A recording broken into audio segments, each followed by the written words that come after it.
Critias, by Plato. From Gutenberg.org. Persons of the dialogue: Critias, Hermocrates, Timaeus, Socrates. Timaeus: how thankful I am, Socrates, that I have arrived at last, and, like a weary traveler after a long journey, may be at rest. And I pray the being who always was of old, and has now been by me revealed, to grant that my words may endure in so far as they have been spoken truly and acceptably to him. But if unintentionally I have said anything wrong, I pray that he will impose upon me a just retribution, and the just retribution of him who errs is that he should be set right. Wishing, then, to speak truly in future concerning the generation of the gods, I pray him to give me knowledge, which of all medicines is the most perfect and best. And now, having offered my prayer, I deliver up the argument to Critias, who is to speak next according to our agreement. Tim. Critias, and I, Timaeus, accept the trust, and as you at first said that you were going to speak of high matters, and beg that some forbearance might be shown to you, I too ask the same or greater forbearance for what I am about to say. And although I very well know that my request may appear to be somewhat ambitious and discourteous, I must make it nevertheless, for will any man of sense deny that you have spoken well?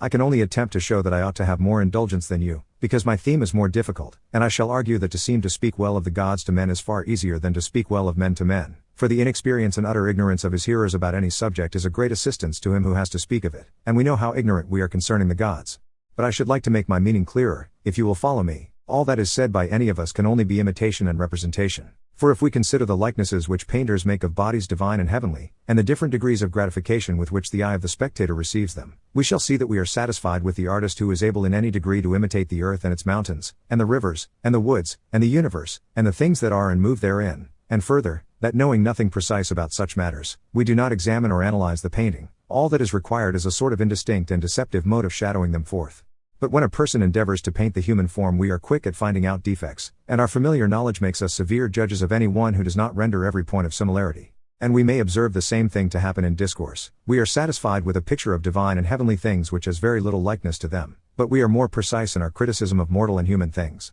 Wherefore, if at the moment of speaking I cannot suitably express my meaning, you must excuse me, considering that to form approved likenesses of human things is the reverse of easy. This is what I want to suggest to you, and at the same time to beg, Socrates, that I may have not less, but more indulgence conceded to me in what I am about to say. Which favor, if I am right in asking, I hope that you will be ready to grant. Socrates: certainly, Critias, we will grant your request, and we will grant the same by anticipation to Hermocrates, as well as to you and Timaeus, for I have no doubt that when his turn comes a little while hence, he will make the same request which you have made. In order, then, that he may provide himself with a fresh beginning, and not be compelled to say the same things over again, let him understand that the indulgence is already extended by anticipation to him. And now, friend Critias, I will announce to you the judgment of the theatre. They are of opinion that the last performer was wonderfully successful, and that you will need a great deal of indulgence before you will be able to take his place. Hermocrates: the warning, Socrates, which you have addressed to him, I must also take to myself. But remember, Critias, that faint heart never yet raised a trophy, and therefore you must go and attack the argument like a man.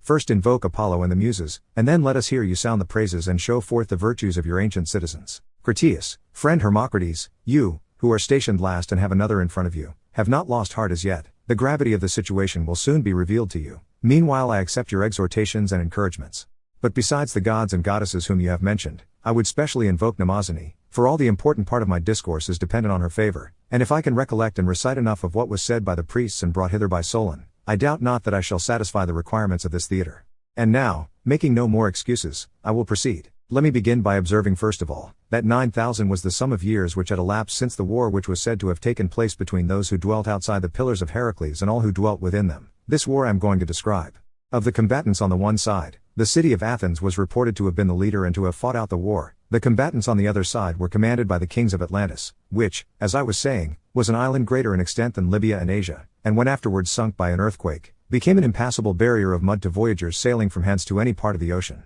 The progress of the history will unfold the various nations of barbarians and families of Hellenes which then existed, as they successively appear on the scene, but I must describe first of all the Athenians of that day, and their enemies who fought with them, and then the respective powers and governments of the two kingdoms. Let us give the precedence to Athens. In the days of old, the gods had the whole earth distributed among them by allotment, cp. Polit, there was no quarreling, for you cannot rightly suppose that the gods did not know what was proper for each of them to have, or, knowing this, that they would seek to procure for themselves by contention that which more properly belonged to others. They all of them by just apportionment obtained what they wanted, and peopled their own districts, and when they had peopled them they tended us, their nurslings and possessions, as shepherds tend their flocks, excepting only that they did not use blows or bodily force, as shepherds do, but governed us like pilots from the stern of the vessel, which is an easy way of guiding animals, holding our souls by the rudder of persuasion according to their own pleasure. Thus did they guide all mortal creatures. Now different gods had their allotments in different places which they set in order. Hephaestus and Athene, who were brother and sister, and sprang from the same father, having a common nature, and being united also in the love of philosophy and art, both obtained as their common portion this land, which was naturally adapted for wisdom and virtue. And there they implanted brave children of the soil, and put into their minds the order of government. Their names are preserved, but their actions have disappeared by reason of the destruction of those who received the tradition,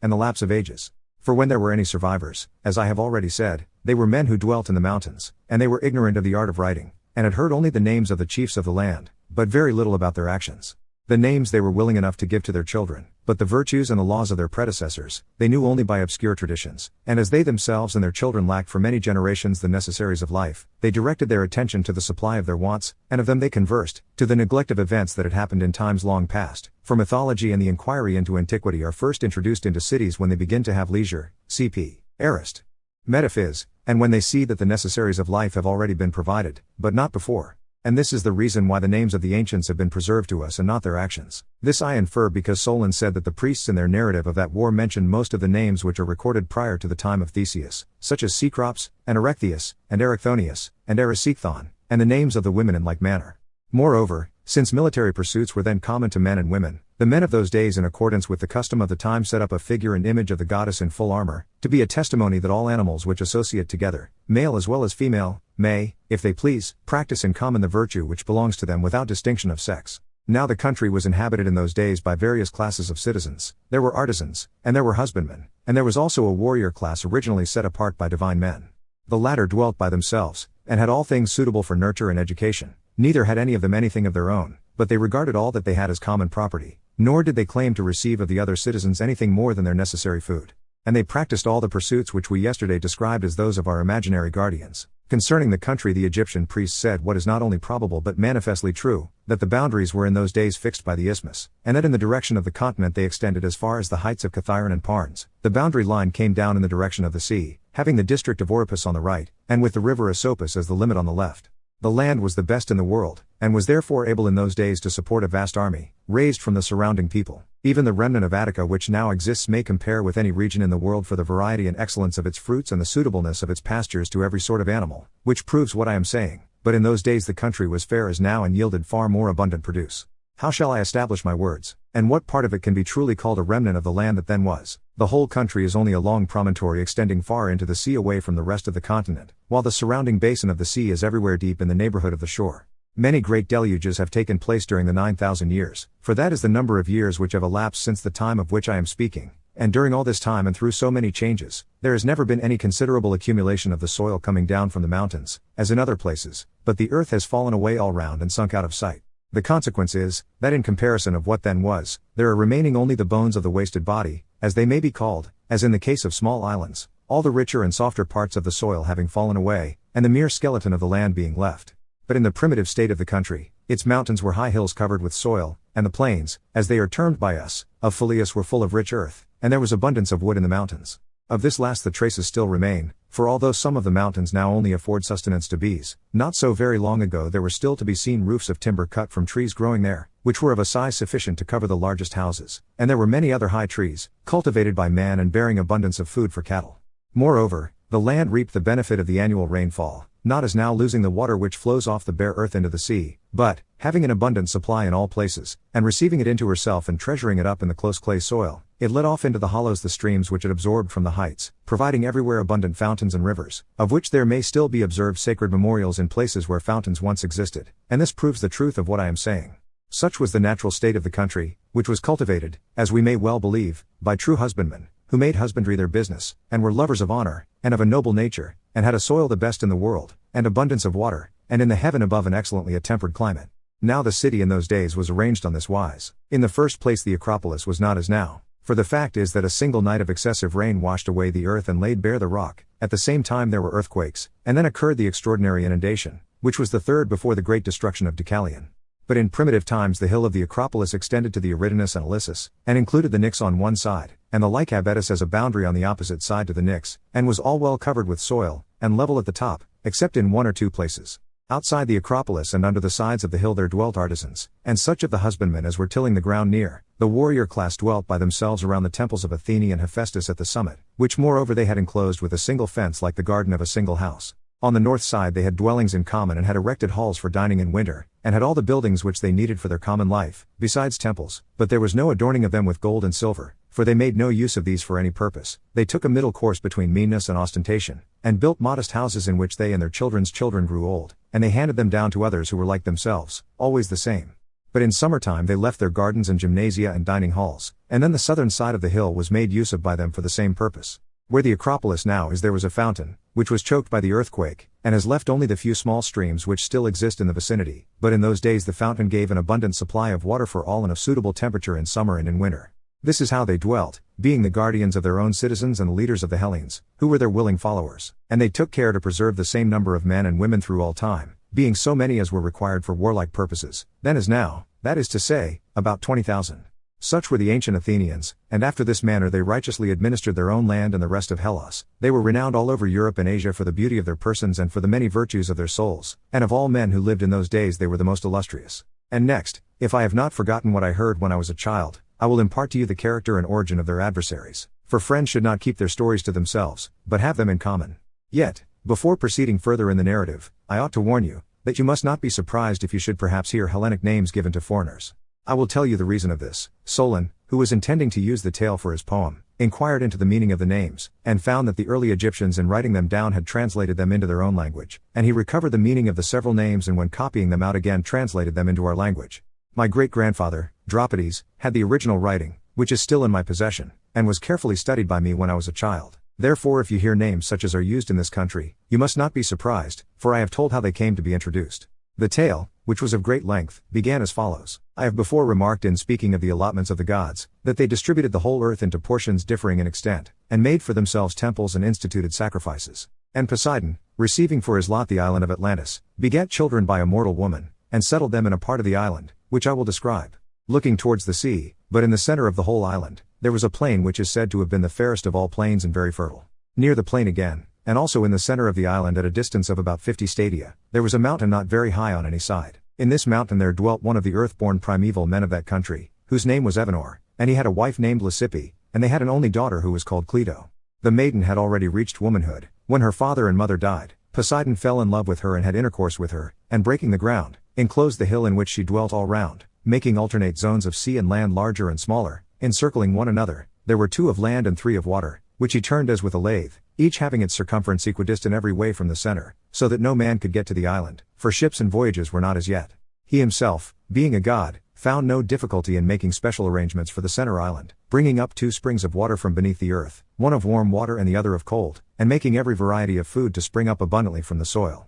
He also begat and brought up 5 pairs of twin male children, and dividing the island of Atlantis into 10 portions, he gave to the firstborn of the eldest pair his mother's dwelling and the surrounding allotment, which was the largest and best, and made him king over the rest. The others he made princes, and gave them rule over many men, and a large territory. And he named them all. The eldest, who was the first king, he named Atlas, and after him the whole island and the ocean were called Atlantic. To his twin brother, who was born after him, and obtained as his lot the extremity of the island towards the pillars of Heracles, facing the country which is now called the region of Goddess in that part of the world, he gave the name which in the Hellenic language is Eumelus, in the language of the country which is named after him, Gadeirus. Of the second pair of twins he called one Ampheres, and the other Evaemon. To the elder of the third pair of twins he gave the name Nicias, and Autochthon to the one who followed him. Of the fourth pair of twins he called the elder Elasippus, and the younger Mestor, and of the fifth pair he gave to the elder the name of Aziz, and to the younger that of Diaprapes. All these and their descendants for many generations were the inhabitants and rulers of divers islands in the open sea, and also, as has been already said, they held sway in our direction over the country within the pillars as far as Egypt and Tyrrhenia.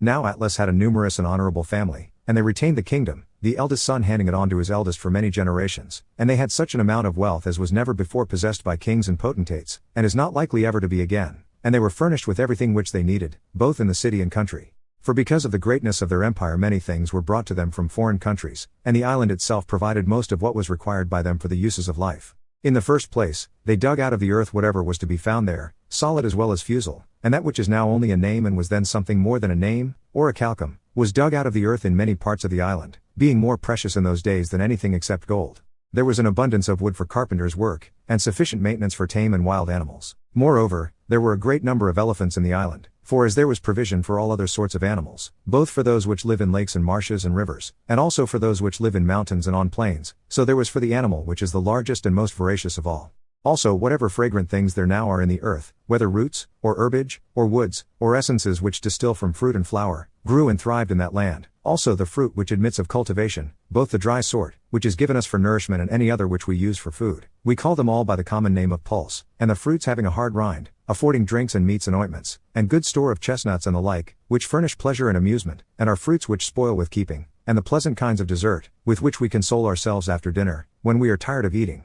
All these that sacred island which then beheld the light of the sun, brought forth fair and wondrous and in infinite abundance. With such blessings the earth freely furnished them. Meanwhile they went on constructing their temples and palaces and harbors and docks, and they arranged the whole country in the following manner. First of all they bridged over the zones of sea which surrounded the ancient metropolis, making a road to and from the royal palace, and at the very beginning they built the palace in the habitation of the god and of their ancestors, which they continued to ornament in successive generations, every king surpassing the one who went before him to the utmost of his power, until they made the building a marvel to behold for size and for beauty. And beginning from the sea they bored a canal of 300 feet in width and 100 feet in depth and 50 stadia in length, which they carried through to the outermost zone, making a passage from the sea up to this, which became a harbor, and leaving an opening sufficient to enable the largest vessels to find ingress. Moreover, they divided at the bridges the zones of land which parted the zones of sea, leaving room for a single trireme to pass out of one zone into another, and they covered over the channels so as to leave a way underneath for the ships, for the banks were raised considerably above the water. Now the largest of the zones into which a passage was cut from the sea was 3 stadia in breadth, and the zone of land which came next of equal breadth, but the next two zones, the one of water, the other of land, were 2 stadia, and the one which surrounded the central island was a stadium only in width.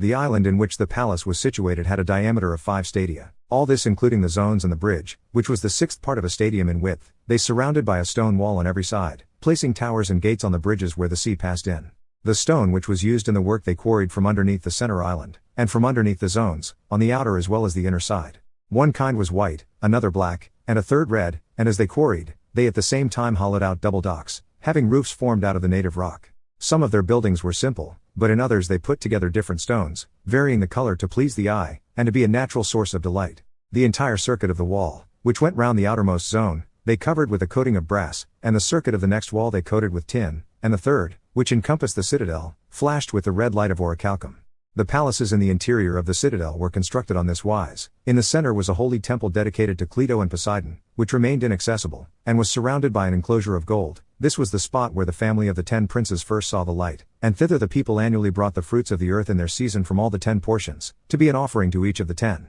Here was Poseidon's own temple, which was a stadium in length, and half a stadium in width, and of a proportionate height, having a strange barbaric appearance. All the outside of the temple, with the exception of the pinnacles, they covered with silver, and the pinnacles with gold. In the interior of the temple the roof was of ivory, curiously wrought everywhere with gold and silver and orichalcum, and all the other parts, the walls and pillars and floor, they coated with orichalcum. In the temple they placed statues of gold. There was the god himself standing in a chariot, the charioteer of 6 winged horses, and of such a size that he touched the roof of the building with his head. Around him there were 100 nereids riding on dolphins, for such was thought to be the number of them by the men of those days. There were also in the interior of the temple other images which had been dedicated by private persons, and around the temple on the outside were placed statues of gold of all the descendants of the 10 kings and of their wives, and there were many other great offerings of kings and of private persons, coming both from the city itself and from the foreign cities over which they held sway. There was an altar too, which in size and workmanship corresponded to this magnificence, and the palaces, in like manner, answered to the greatness of the kingdom and the glory of the temple. In the next place, they had fountains, one of cold and another of hot water, in gracious plenty flowing, and they were wonderfully adapted for use by reason of the pleasantness and excellence of their waters. They constructed buildings about them and planted suitable trees. Also they made cisterns, some open to the heaven, others roofed over, to be used in winter as warm baths. There were the king's baths, and the baths of private persons, which were kept apart, and there were separate baths for women, and for horses and cattle, and to each of them they gave as much adornment as was suitable. Of the water which ran off they carried some to the grove of Poseidon, where were growing all manner of trees of wonderful height and beauty, owing to the excellence of the soil, while the remainder was conveyed by aqueducts along the bridges to the outer circles. And there were many temples built and dedicated to many gods, also gardens and places of exercise, some for men, and others for horses in both of the 2 islands formed by the zones. And in the center of the larger of the 2 there was set apart a racecourse of a stadium in width, and in length allowed to extend all round the island, for horses to race in. Also there were guard houses at intervals for the guards, the more trusted of whom were appointed to keep watch in the lesser zone, which was nearer the Acropolis, while the most trusted of all had houses given them within the citadel, near the persons of the kings. The docks were full of triremes and naval stores, and all things were quite ready for use. Enough of the plan of the royal palace. Leaving the palace and passing out across the 3 harbors, you came to a wall which began at the sea and went all round. This was everywhere distant 50 stadia from the largest zone or harbor, and enclosed the whole, the ends meeting at the mouth of the channel which led to the sea. The entire area was densely crowded with habitations, and the canal and the largest of the harbors were full of vessels and merchants coming from all parts, who, from their numbers, kept up a multitudinous sound of human voices, and din and clatter of all sorts night and day. I have described the city and the environs of the ancient palace nearly in the words of Solon, and now I must endeavor to represent to you the nature and arrangement of the rest of the land. The whole country was said by him to be very lofty and precipitous on the side of the sea, but the country immediately about and surrounding the city was a level plain, itself surrounded by mountains which descended towards the sea. It was smooth and even, and of an oblong shape, extending in one direction 3,000 stadia, but across the center inland it was 2,000 stadia. This part of the island looked towards the south, and was sheltered from the north. The surrounding mountains were celebrated for their number and size and beauty, far beyond any which still exist, having in them also many wealthy villages of country folk, and rivers, and lakes, and meadows supplying food enough for every animal, wild or tame, and much wood of various sorts, abundant for each and every kind of work. I will now describe the plain, as it was fashioned by nature and by the labors of many generations of kings through long ages. It was for the most part rectangular and oblong, and where falling out of the straight line followed the circular ditch.